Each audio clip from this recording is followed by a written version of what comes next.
মা কি ছাড়াচ্ছে এটা? পটল বেল মাখা হবে, ভাতের সঙ্গে আজকে খাওয়া হবে। ভাতের সাথে খাই নাকি? এমনিও খাওয়া যায়, দুপুরবেলা ছাদে বসে রোদে খেতে ভালো লাগবে। এটা কাঁচা আছে, মানে আধ পাকা, একটু পাকা একটু কাঁচা, পুরো পাকে না। এইটা পাকা? হ্যাঁ এটা পাকা, একটা তো নষ্ট হয়ে গেছে, এই যে আরেকটা আছে। এটা কি করবো? এটাও করে নাও। বানিয়ে নেবো? হ্যাঁ, তাহলে আবার নষ্ট হয়ে যাবে।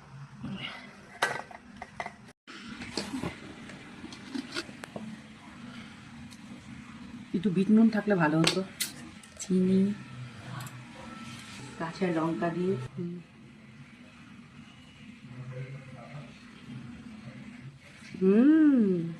এবার ভালো করে মিশিয়ে। একটা লঙ্কা দাও, ঝাল হয়ে যায়। লঙ্কাগুলো ঝাল আছে, শীতের লঙ্কা, তাই না?